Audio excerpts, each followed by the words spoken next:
अस्सलाम वालेकुम नाजरीन, प्रोग्राम टैक्स के साथ मैं हूं अफजल यूबी। नाजरीन, आजकल टैक्सों की वजह से ताजिर बरादरी और ट्रांसपोर्टर सरापा एहतजाज हैं। बिजली के बिलों में जो टैक्स लगाए गए हैं, टैक्सों के रेट में जो इजाफा किया गया है, ट्रांसपोर्टर भी, ताजिरों ने भी हड़ताल की कालों का ऐलान किया हुआ है।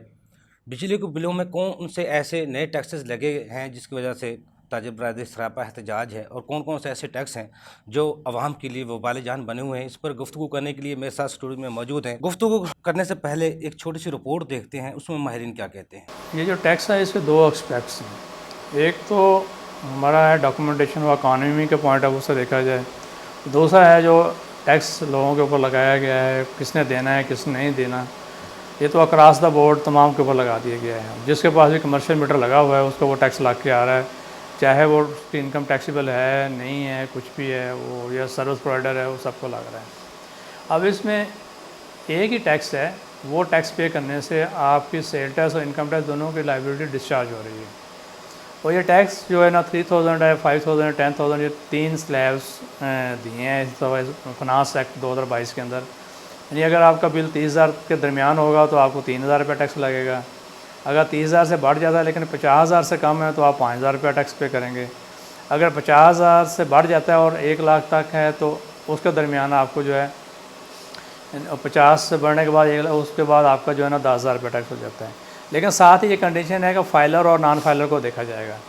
अगर तो बंदा फाइलर है तो फिर 3,000, 5,000 या 10,000 के हिसाब से टैक्स पे होना है, और अगर बंदा नॉन फाइलर है तो फिर वो ये टैक्स डबल हो जाएगा। जो 3,000 का स्लैब है वो 6,000 हो जाता है, जो 5,000 वाला 10 हो जाता है, 10 वाला 20 हो जाता है। अब अगर हम इसका ये एक्सपेक्ट देते हैं डॉक्यूमेंटेशन व इकानमी का, तो फिर उस लिहाज से वो रिटेलर जो टैक्स नेट में है ही नहीं है उनके ये टैक्स लगना चाहिए। वो लोग इस टैक्स को सेव कर सकते हैं बाय अप्लाइंग टू वापडा और FBR, और अपना वो NTN लें। NTN लेने के बाद वो NTN जो है अपने बिजली के बिल के ऊपर डलवाएं। यानी अगर अपनी ओनरशिप में जगह है, अपने नाम पे बिल है, फिर तो कोई इशू नहीं। अगर लैंडलॉर्ड या आपने किराए पे जगह ली हुई तो आप उस NO से लेकर किराएदार से बिजली के बिल के ऊपर अपना NTN नंबर डलवा सकते हैं। अपने NTN डलवाएं, उसके बाद अपनी रिटर्न फाइल करें, फाइलर हो जाएँ। फाइलर होंगे तो आका वो टैक्स आधा हो जाएगा, और वो टैक्स जो है Tier 1 रिटेलर्स के ऊपर अप्लाई नहीं होता। यानी आपने ये भी देखना है कि आप अगर Tier 1 रिटेलर की कैटेगरी में फाइल कर रहे हैं, यानी आप POS इंटीग्रेशन में हैं, आपका POS लगवा लिया हुआ, इंटीग्रेट हो चुके हुए हैं, या अदर देन भी आप जो सेक्शन 243A के अंदर जो डिफाइन है Tier 1 रिटेलर्स, अगर आप उस कैटेगरी में फाइल करते हैं तो फिर आपने ये टैक्स नहीं देना। उसका यह है कि अब FBR ने ला तो दे दिया लेकिन इसके अंदर कोई ऐसी पॉलिसी नहीं दी कि वो है उनकी एक्सप्लेन कैसे होगी, वो लोग निकलेंगे कैसे। अब वापडा को कहा है कि आपने टैक्स लगा देना। अब वापडा को नहीं पता कि कौन बंदा फाइलर है, कौन नॉन फाइलर है, कौन Tier 1 में, कौन Tier 1 में नहीं है। वो तो सेम स्टेट में उन्होंने सिस्टम से उठाना है और टैक्स लगा दीजिए। अब उसका तरीकाकार ये है, एक तो FBR को इसके ऊपर कोई क्लैरिफिकेशन देनी चाहिए। FBR को उसका कोई वे फॉरवर्ड या तरीकाकार बताना चाहिए कि वो जिन लोगों पर टैक्स नहीं लगता वो उससे कैसे एक्सक्लूजन हासिल कर सकते हैं। फॉर टाइम बिंग तो अपेरेंटली ये लग रहा है कि आप अपने सबसे पहले तो जो आपका बिल कमर्शियल लगा हुआ है, मीटर लगा हुआ है, उसके ऊपर आप अपना NTN डलवाएं। अगर NTN नहीं डला हुआ तो, अगर आप NTN होल्डर नहीं तो अपना NTN लें और उसके ऊपर NTN डलवाएं, और उसके बाद आप रिटर्न फाइल करें, आप फाइलर हो जाएंगे, आपका वो टैक्स कम हो जाएगा। दूसरा, फिर अगर आप Tier 1 में हैं तो आप अपनी एप्लीकेशन सबमिट करें कंसर्न कमिश्नर को, और उस कंसर्न कमिश्नर से अपना NOC लें। अपना NOC लेने के बाद वो आप वापडा को, जो भी आपका LESCO है, ISQ है, HESCO है, जो भी यूटिलिटी कंपनी आपको सर्विस प्रोवाइड कर रही है, उस कंपनी को आप वो सबमिट करें और अपने उसकी एक्सक्लूजन करवाएं, ताकि आपको वो टैक्स ना लगे, क्योंकि Tier 1 वालों पे वो टैक्स लगना नहीं। उसके बाद सर्विस प्रोवाइडर आ जाते हैं। अब जो सेल टैक्स लग रहा है वो सर्विस प्रोवाइडर्स के ऊपर नहीं लगना, क्योंकि सर्विसेज का जो सेल टैक्स है वो प्रोविंशियल सब्जेक्ट है, फेडरल उसके ऊपर नहीं लगा सकते। सिर्फ वो सर्विस प्रोवाइडर जो कि इस्लामाबाद के अंदर फाइल करते हैं उनके अंदर वो टैक्स लग सकता है। अदर वो भी अगर उसमें नहीं आ रहा है, Tier 1 में ये उसमें फाइल नहीं कर रहे, तो उसके लिए भी यह तरीकाकार है कि आप अपनी एप्लीकेशन दे के अपने आप को एक्सक्लूड करें, उससे करें। और FBR को भी उसके ऊपर कोई क्लैरिफिकेशन देनी चाहिए और कोई इसका तरीकाकार वज़ा करना चाहिए।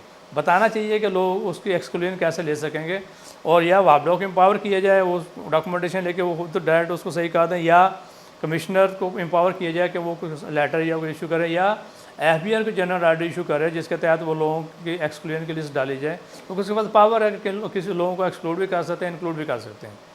तो अपनी पावर को यूज़ करते हुए इनसे निकाला जाए। अब यह है कि ये टैक्स लगने से आपकी जहाँ टैक्स ठीक है, हाल तो ये कुछ लोगों के साथ ज़्यादती भी है कि अगर एक बंदा है कि इनकम ही इतनी नहीं है और आपने 3000 रुपये मंथली पे टैक्स लगाया तो साल का 36,000 बनता है। अब उसकी इनकम नहीं है तो वो उसके लिए तो ज़्यादती। लेकिन ओवरऑल अगर हम देखें, अगर जनरल पर्सपेक्टिव में मुल्क की इकानमी के पॉइंट ऑफ व्यू से, टैक्सेशन के मेजर्स के लिहाज से या डॉक्यूमेंटेशन इकानमी के लिहाज से देखें तो फिर वो लोग जो बिल्कुल ही टैक्स नेट में नहीं है उनके लिए ये आसानी है। तो एक 3000 रुपया उन्होंने टैक्स देना है और वो उससे उसके सेल टैक्स की लाइबिलिटी और इनकम टैक्स लाइबिलिटी दोनों डिस्चार्ज हो जाती हैं, और जिसके लिए कोई भी उससे FBR नहीं पूछ सकता कि आपने फर्दर टैक्स देना है, या उससे फर्दर टैक्स मांग सकता है। लेकिन जिन लोग जो बड़े रिटेलर्स हैं, जो बड़े टैक्स पेयर्स हैं, वो ठीक है अपने आप को एक्सक्लूड करवाएं और अपना जो नॉर्मल टैक्स है जो रिटर्न फाइल कर रहे हैं, और रिटर्न के साथ जो भी टैक्स बनता है अपना वो टैक्स पे करें। लेकिन ओवरऑल अगर देखा जाए, लेकिन वो आप जिस बंदे का बिल 100 या 200 यूनिट जिसने कंज्यूम किए हैं, वो बिल की कीमत उतनी नहीं है जितनी टैक्स उसके ऊपर लग के आ रहा है। गवर्नमेंट ने कानून तो फॉर्म बना दिया, लेकिन असूली तौर पे होना ये चाहिए कि आपने कानून बनाया, उसकी इम्प्लीमेंटेशन में लोगों को टाइम दें, उसका कोई तरीकाकार वजह करें, लोगों को बताएं। जो कि यहाँ बताया ही नहीं कि बस स्टेट पे उठाया, टैक्स लगाया और लोग लगा दिए। अप्रेंटली तो ये रेवेन्यू मेजर लग रही है कि आपने टैक्स इकट्ठा करना है, जिस तरह भी इकट्ठा किया जाए अपना टारगेट्स को पूरे करने के लिए। लेकिन ठीक है, आप अपने टारगेट्स पूरे करें, रेवेन्यू लें लोगों से, जिसका बनता है उससे लें, जिसका टैक्स नहीं बनता उससे टैक्स लेना बनता ही नहीं है। अब अगर कोई ऐसा बंदा है जिसने वो जगह किराए पे दी हुई है और वो अब वो बंदा छोड़ के वहाँ दुकान उसकी खाली पड़ी है, मीटर कमर्शियल लगा हुआ है, लेकिन उसको भी बिल लग के आ रहा है, वो बंदा तो रेंटल इनकम अर्न कर रहा है, उसका तो उस रिटेलर से, उस रिटेल टैक्स से तल्लुक ही कोई नहीं बनता। तो ऐसे लोगों के लिए जिनके ऊपर ये टैक्स अप्लाई नहीं होता, वो जगह रेंट पे थी अब खाली है, कोई वहाँ काम नहीं हो रहा, लेकिन मीटर लगा हुआ है और यूनिट भी उससे कोई कंज्यूम नहीं हो रहा है, उसके लिहाज से, या जो सर्विस प्रोवाइडर हैं जिसमें हाई कोर्ट ने एक डिसीजन भी दे दिया हुआ है कि सर्विस प्रोवाइडर के ऊपर टैक्स नहीं लगना, उनको एक्सक्लूड किया जाए, उनको रिफंड भी किए जाए जो टैक्स लगाए गए। तो इन सर्विस प्रोवाइडर को या टियर 1 रिटेलर जो हैं वो उसका एक तरीकाकार का मैकेनिज़्म दिया जाए ताकि लोग अप्लाई करें, अप्लाई करने के बाद अपने आप को वहाँ से एक्सक्लूड कर सकें और वो अपना टैक्स पे कर सकें। दूसरा जो टैक्स पेयर है उसको भी चाहिए कि अपने बिल के ऊपर अपना NTN नंबर डलवाए। अगर उसका NTN नंबर डाल जाएगा और वो अपनी रिटर्न फाइल कर रहा है तो उसको ऑटोमेटिकली जो टैक्स 6000 ला के आ रहा है वो 3000 हो जाएगा।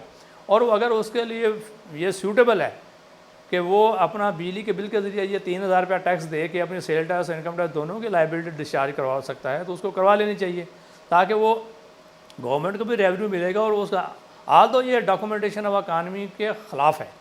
हमें तो देखना चाहिए जो स्पिरिट ऑफ लॉ है, स्पिरिट ऑफ इनकम टैक्सेशन है, उसके तहत कि जिसका जो टैक्स बनता है उससे वो टैक्स लिया जाए, जिस पे टैक्स नहीं बनता उससे टैक्स ना लिया जाए। अगर किसी की इनकम एग्जेम्प्ट है तो उस पर टैक्स नहीं लगेगा। अब कुछ ऐसे अदारे भी हैं, मतलब for example non profit organisations हैं, अगर वहाँ कोई कमर्शियल मीटर लगा रहा है और वो नॉन प्रॉफिट ऑर्गेनाइजेशन है, उसके ऊपर तो टैक्स बनता ही नहीं है, उसके ऊपर 100% टैक्स क्रेडिट है, वो NPO अगर अप्रूव है, उसको सारी चीज़ें पूरी हो रही हैं, तो उसके ऊपर टैक्स लगाना भी ज़्यादती है। तो ये सारी चीज़ों को देखते हुए FBR को चाहिए कि कोई ना कोई मैकेनिज़्म बनाए, लोगों को उसके बारे में अवेयरनेस क्रिएट करे और कोई सिस्टम दे, कोई क्लैरिफिकेशन दे ताकि कैसे इसको एक्सक्लूड किया जा सके और किन किन लोगों ने देना है। जिन लोगों ने देना है वो अपना NTN डलवाएँ और अपने आप को फाइलर बनाएं। और जब तक हम करेंगे नहीं, ये सीधे चीज़ें ठीक नहीं हो सकती और हमें अपने सिस्टम को एकदम टैक्स लगा देना ये भी ज़्यादती है। और लोग सारी चीज़ों को पोटेंशियल को देखा जाए, कहाँ टैक्स लगना चाहिए, कहाँ नहीं लगना चाहिए, उन चीज़ों को देखते हुए टैक्स लगाना चाहिए। ये तो लगा के रेवेन्यू मेजर्स के तौर पर लगा दिया गया है। ऐसा से डॉक्यूमेंटेशन इकानमी जो है ना वो डिस्करेज हो रही है कि आपने जो टैक्स को, अब आपने उन लोगों को जो रिटेलर्स हैं उसमें हो सकता है बड़े रिटेलर्स भी हों, अब वो अगर 3000 रुपया दे के अपनी साल का रिटर्न फाइल कर देता है कि मेरा ये टैक्स फाइनल टैक्स है और कोई टैक्स, और वो इनकम इससे बहुत ज़्यादा अर्न कर रहा है, तो वो भी गवर्नमेंट के साथ ज़्यादती है और वो डॉक्यूमेंट इकानमी के अगेंस्ट है। हमें ये सारी चीज़ों को, सारे पोटेंशियल को देखना चाहिए। टैक्स लगाना चाहिए था, लेकिन इसको हमें फाइनल नहीं करना चाहिए था, एडजस्टेबल रखते हैं ताकि लोग रिटर्न फाइल करते और रिटर्न फाइल करने के बाद अपना जो टैक्स है वो एक्चुअली वहाँ पे करते और उस टैक्स को उसके अंदर एडजस्ट करते जिससे आपकी इनकम भी पता चलती है और वो ये फाइलर नॉन फाइलर वाला कंसेप्ट भी उसमें से ठीक हो जाता है। तो अपना एंटीएन डलवाते और लोग सारे फाइलर बन जाते हैं।